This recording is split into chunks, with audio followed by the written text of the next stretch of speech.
It's showtime for total solar eclipse watchers. Well, lots of excitement is building for the solar eclipse that will be happening on Friday morning. It's a question that's mobilized thousands. Where best to view the eclipse? The only two places that it will cross land are the Faroe Islands and Svalbard, which is up truly in the Arctic. A once-in-a-generation spectacle that's drawn a crowd from around the world. And all eyes are on the weather forecast as we need clear skies to be able to view it. For so many eclipse chasers, it's about so much more than the visual spectacle.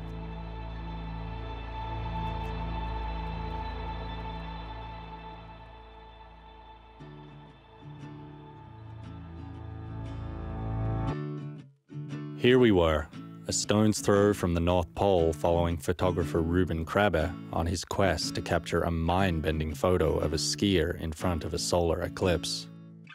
Visible from only two places, the pursuit for snow had dragged us as far north as we could go for an event that was only going to last 2.5 minutes. It's not stupid, but it's a difficult situation to put yourself in. Like, it's the most extreme you can get. Coming this far north in the middle of winter to see an eclipse seemed like absolutely absurd. Honestly, I thought it was one of the stupider things ever. Like, the chances of it being clear, I don't know what the odds are, but they gotta be like insanely low. He's like, oh, if you look at my computer, you can see these different settings for these different pictures with all these eclipses that have happened all over the world of action sports. And I'm like, what?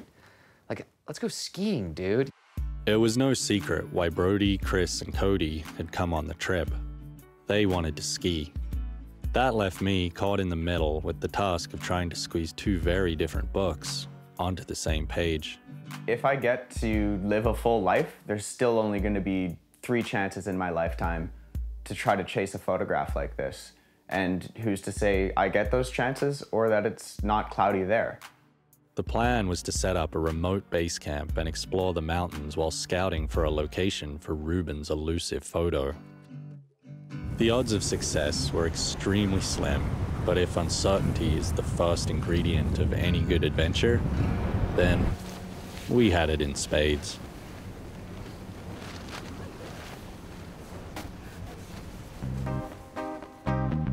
Before we ventured anywhere, we needed to understand something of the locals.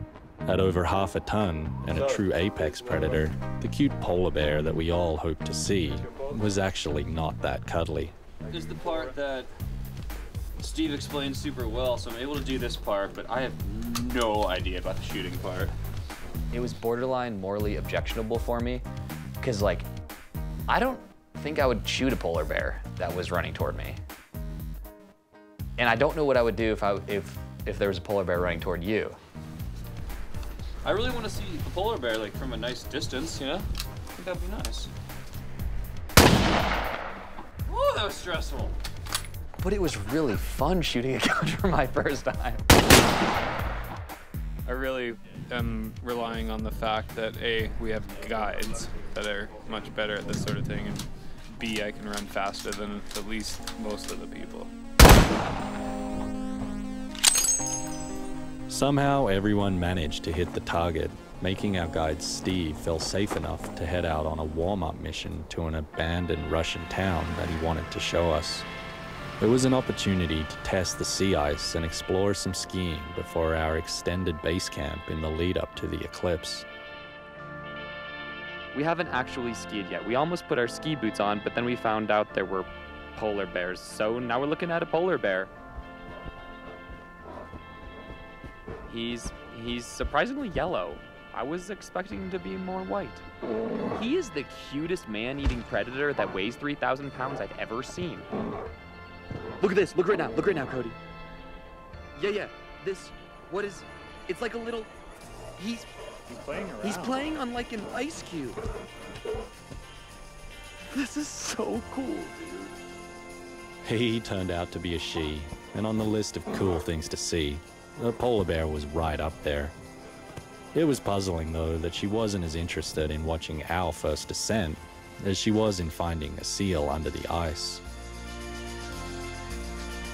That polar bear's out there somewhere. He is out there, dude.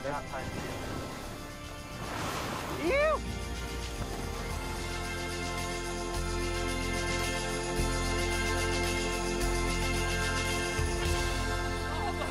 First run of the year in Svalbard. Nice work.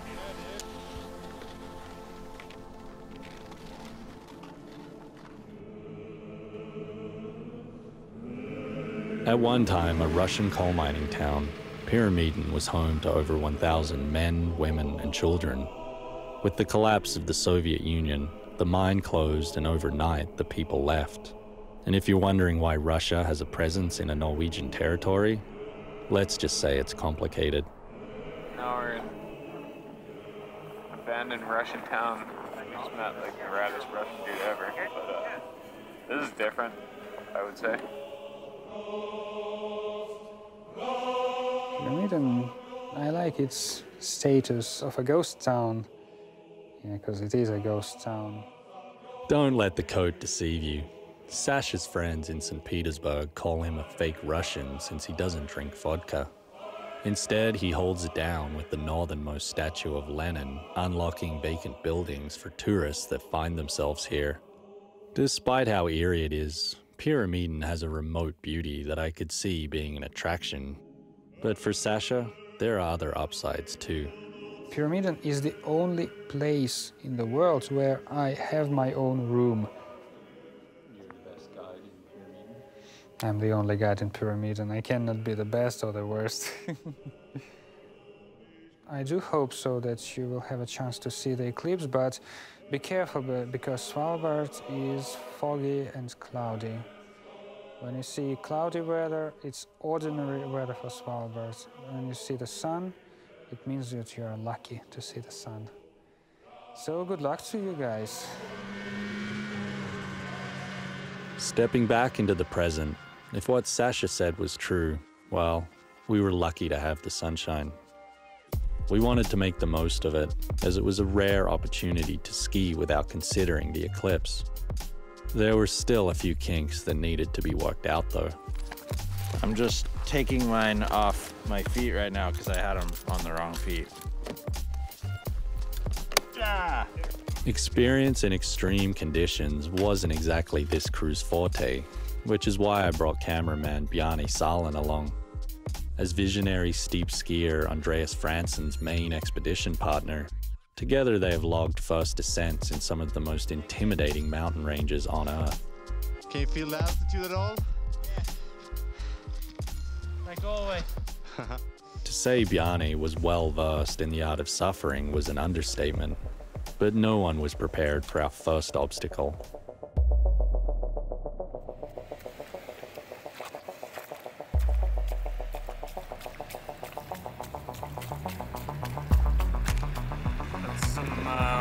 Wet Arctic puddles right now. The last thing you would expect to happen in the Arctic happened when climate change paid us a visit. It rained. We had prepared for the cold and for frostbite, but not for this. Surprise, surprise. It started raining in the middle of March in the Arctic. I think something's wrong. It's been raining for now, I would say about 18 hours. This is some serious hazard management. We need to think about what we want to do in terms of pushing it and getting out there and destroying a lot of equipment and, you know, the trip. On a reconnaissance mission 3 weeks earlier, Steve had a close encounter when his snowmobile broke through the ice and sank in a foot of water. When we learnt the story, we had to question the logic in hiring a computer science dropout from Oxford, England, to lead us into the frozen wilds. It's very difficult to eat without a spoon. I once forgot my spoon, and I used a wrench from my snowmobile toolkit, and that wrench stuck to the inside of my mouth, because I was there on a glacier, you know, with the wrench in my mouth. It's frozen in my mouth. You have to bring spoons.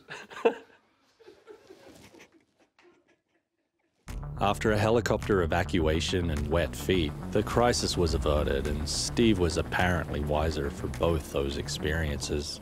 So the weather the day before this happened was pretty much identical to how it is right now. 100%. And we were going to leave tomorrow. This is worse. That's great. Okay. So that's why we're delaying. That's why.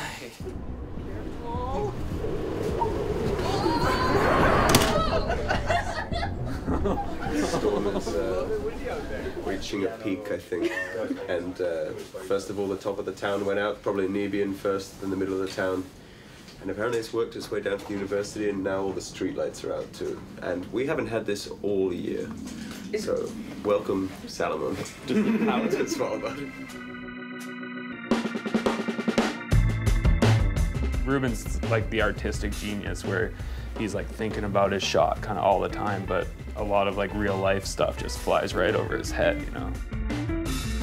Ruben is like possibly one of the most awkward guys I've ever been in the mountains with, but I think it's because he's like a borderline genius.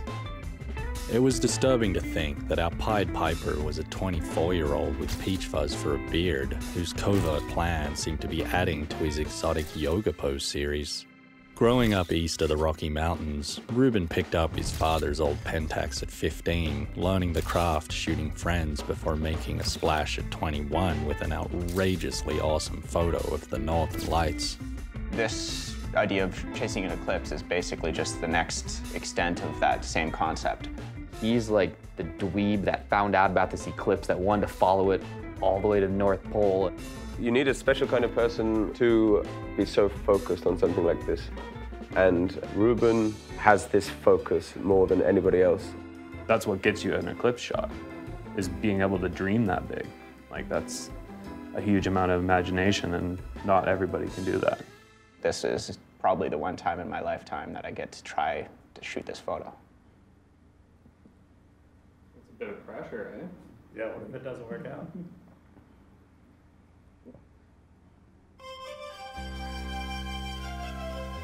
This is the most gear I've ever seen.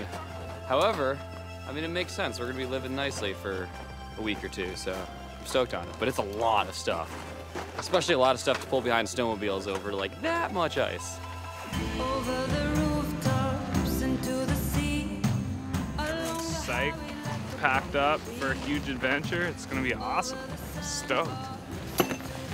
Don't ask me, we have to get there first. Like an Indian tomorrow.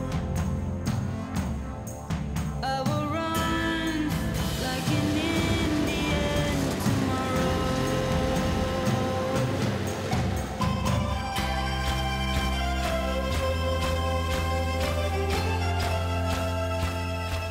So my GPS track is here and continues into that. So I guess we're gonna have to find another route to our base camp today. But I thought computers were always right. Computers are always right, but computers, yeah, they die from water too.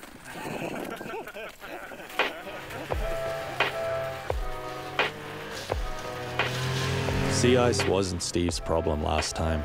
It was the river valleys, and we had to cross one to make it to the glacier on the other side. Yeah, this is what we were worried about after the storm. Probably like 4 centimeters. We've had some freezing, we had cold temperatures last night, so I feel pretty confident about it. It's good.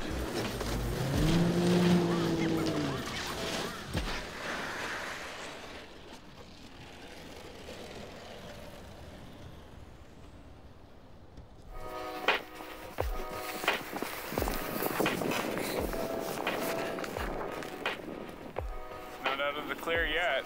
Yeah, glad he's all right and nobody's wet. So we'll get these other sleds across and good to go. Stan suffered nothing more than dented pride and a purple butt cheek while giving us a sobering dose of reality at how quickly things can go wrong. After 7 hours, we made it to our glacier camp for the lead up to the eclipse. With 12 days of food, 2 generators, and believe it or not, a heater for the mess tent, we thought we were the cat's meow.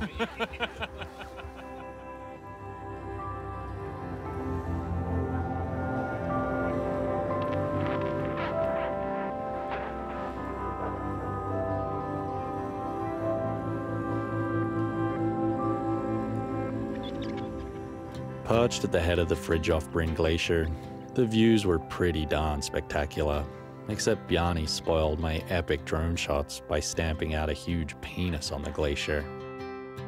It was difficult to stay mad at Bjarne though, because it was great to see him back in the mountains after the recent death of two of his close friends in an avalanche.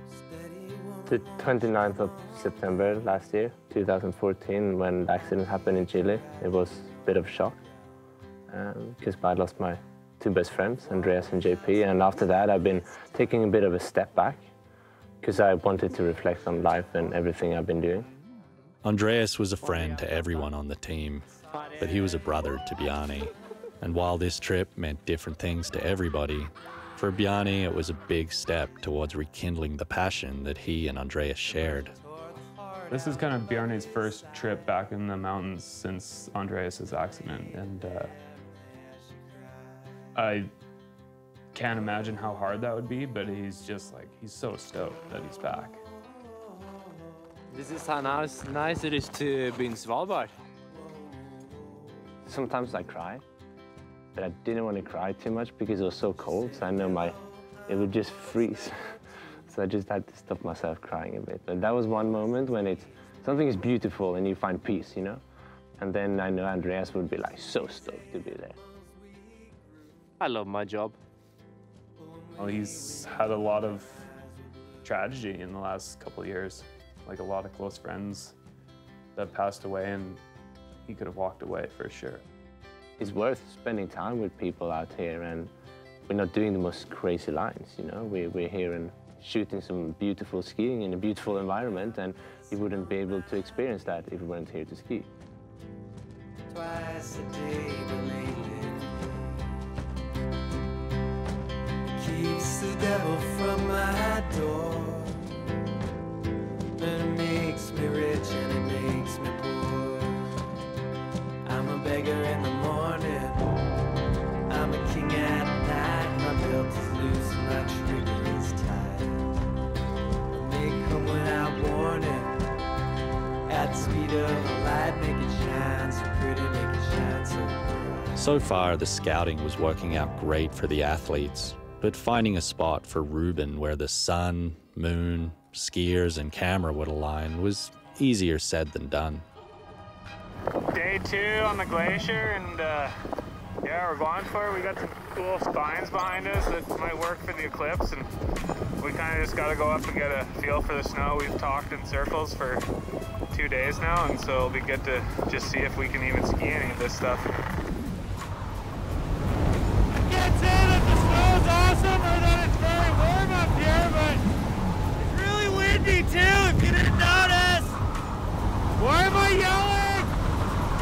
What are we yelling about? Even if this location had have worked, standing in the wind for 2 hours during the eclipse wasn't realistic. Someone was going to get frostbite. And while the cold took its toll on the skiers, the pressure was beginning to show on Ruben. The Eclipse team, yay! I think I've been a bit too cryptic with the ideas that I have. Like I had 4 or 5 different ideas of what I wanted to do or could do. And now it's boiling down to we just want to find one place to make one shot. So the really, really difficult one, which I don't really expect to try, would be getting a person inside the surface of the sun, and the surface of the sun would be golden color and everything else would be pitch black. To do that shot, we need really clear skies, and the lenses need to be like at least 1.5 kilometers away from the action. Svalbard might have been the only place in the world that we were going to see the eclipse, but it was also a veritable skier's buffet. A landmass that was once part of Pangaea 200 million years ago, it is now a remnant from the bare-knuckle fistfight with the Earth's forces that bullied it from below the equator to where it is now at 80 degrees north. I've never seen a place that is as stacked with as many couloirs as here. Like, it's just left and right couloir town. I expected the terrain in Svalbard to be cool, but not like the sickest terrain in the world. But we show up and we see walls of couloirs just stacked.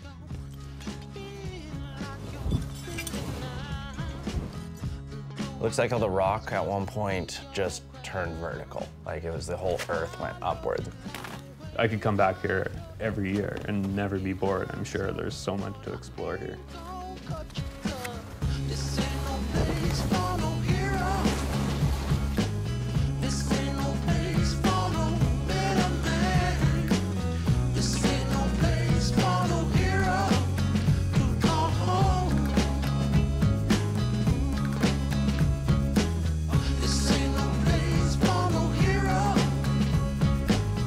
Yeah, buddy.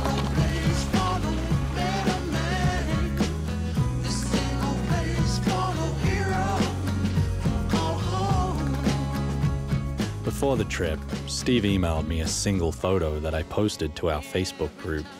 It was the cheese that lured the skiers into Ruben's little trap, and they had taken the bait. But due to conditions and scouting for the Eclipse, the reward was proving difficult to reach. That alone was enough reason for the skiers to be psyched to come here. On a personal level, that was the one objective, was to go ski that face.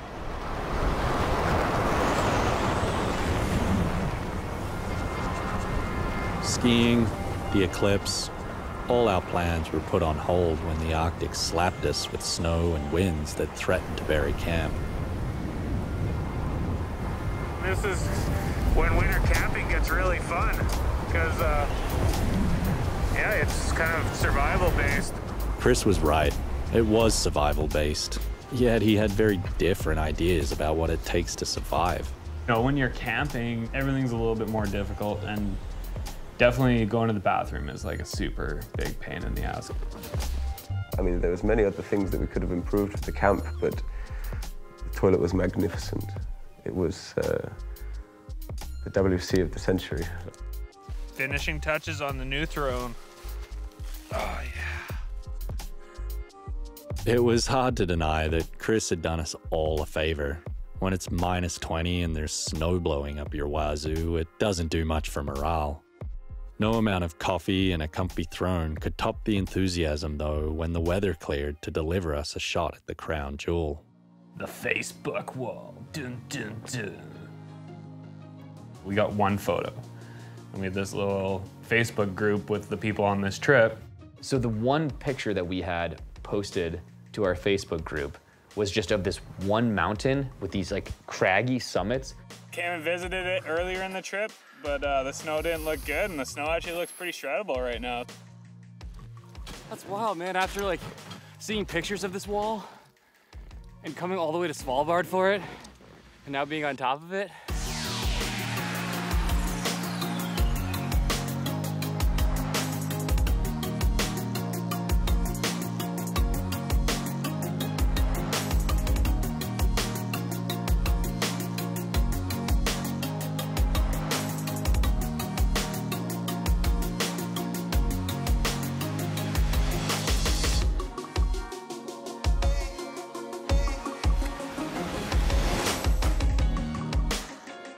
It's a beautiful, beautiful face. Like if it was in Alaska, you'd go ride that face. If it was anywhere, you'd go ride that face. So it was pretty much the single most anticipated ski run that we had.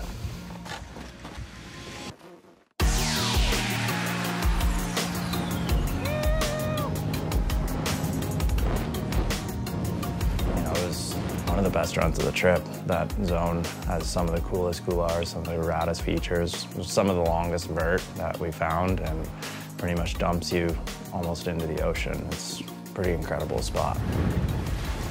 Oh, that was fun!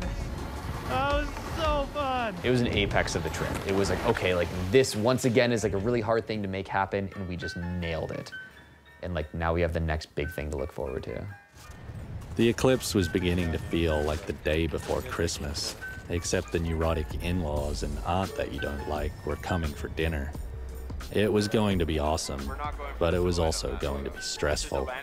To be truthful, I wouldn't really say I'm stoked right now because I just don't see anywhere that I want to be set up, and it just feels like there's so little amount of time left that I want to sort of key in on something and be like, hey, yes, I see that, I see a photo.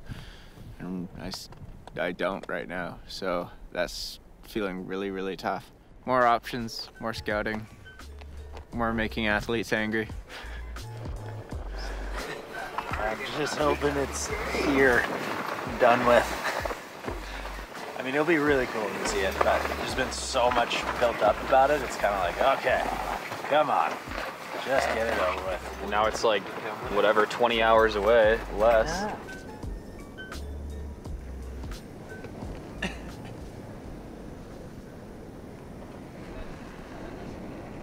At this point, I've just pared down my expectations to trying to get one or two really beautiful photos, and that's really what I wanted to come away with from this trip, but I didn't want to predict anything too much.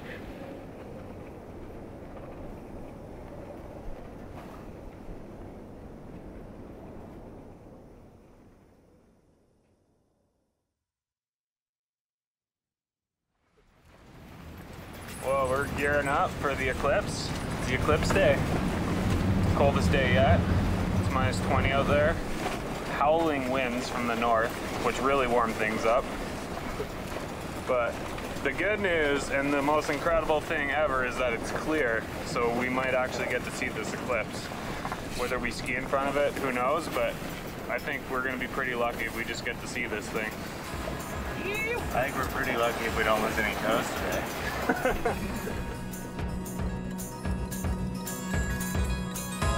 My soldier, beloved, when we fall off the Absolute chaos. An hour and a half disappeared really quickly and the eclipse is starting, so now I'm panicking a little bit already.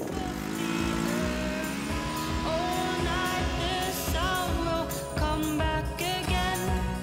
We had to come to this frigid island to watch the moon pass in front of the sun. And as stupid as that sounds, it's pretty awesome, actually. My poor heart, 11:09, you've got like 1 minute. Holy shit! You don't even need it! Look at it! your sweet fall off the all night, the sound will come back again. Oh my gosh! So fucking All night, the Yeah, buddy. Oh my goodness, that was better than I thought it could have been. I hope I didn't fuck that up.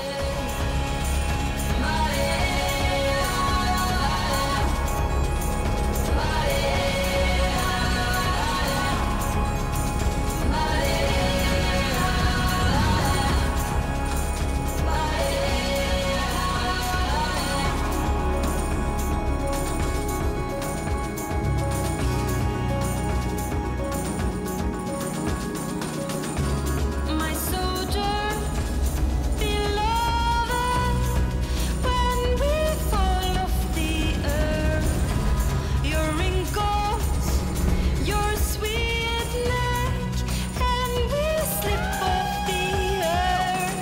All night, the sound will come back again. All night, the sound will come back again.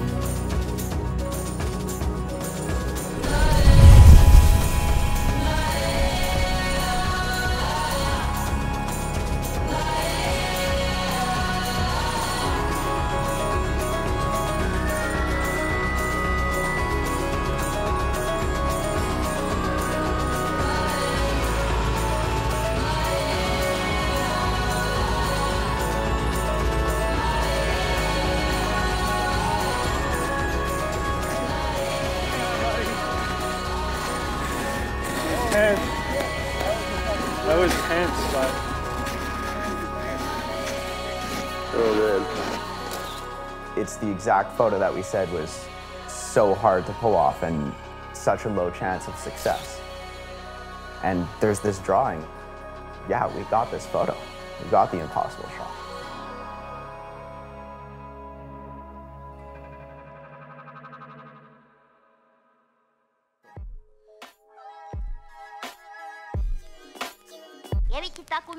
The eclipse really blew my mind.